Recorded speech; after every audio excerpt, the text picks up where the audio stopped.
Hi, my name's Bill Spangler-Dunning, and I serve as the regional minister for the Christian Church Disciples of Christ in the upper Midwest, which is Iowa, Minnesota, and the North and South Dakota. And I come here today to speak about the importance of refugees in our communities. See, the thing is that sometimes we experience things in our lives that we don't realize the significance of them till many decades later. When I was in elementary school, I had a friend named Lilo. He sat next to me in class, and we oftentimes helped each other with homework. We played on the playground together, and we even had to write sentences after school together when we did things that maybe we shouldn't have done. But he was my friend. He was my ordinary, everyday, normal friend. I knew he and his family had come here as refugees from some country called Laos. I didn't know where that was, and I really didn't know his story. All I knew is that he was my friend, my ordinary, everyday friend. Several years later, I'm say a couple decades later, I had the privilege of presiding at the funeral of a man named Robert D. Ray. Governor Robert D. Ray, long-term governor of Iowa. The governor who was governor when I was in elementary school with Lilo. What I didn't understand until I was doing his funeral is what the rest of Lilo's story was. Because Governor Ray, a man who grew up in my own faith tradition of Disciples of Christ at First Christian Church in Des Moines, who learned the stories of Jesus about welcoming all people.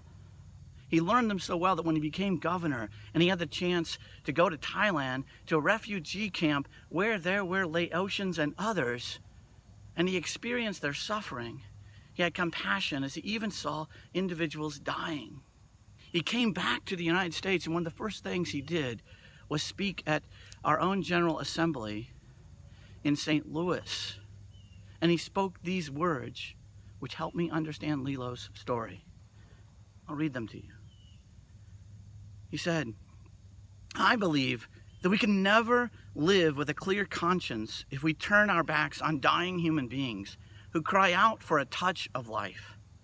There is no way to describe the misery and human suffering and anguish of these people, God's children." And then with those stories of Jesus in his heart and mind, he went on to challenge us that don't tell me about your concerns for human rights, show me. Don't tell me about your concerns for the poor, the disenfranchised, the underprivileged, the unemployed, the thirsty, the homeless. Show me. Don't tell me of your concerns for these people when you have a chance to save their lives. Show me. Don't tell me how Christian you are. Show me.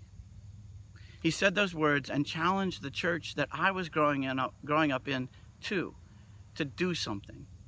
He then came back to Iowa. He challenged the churches, he challenged the people to welcome refugees from Laos.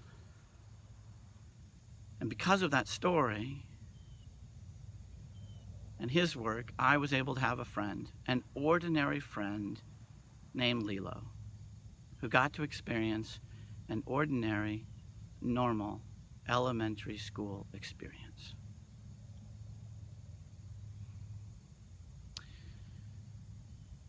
I today offer prayers for all refugees and the friends that they meet in this country,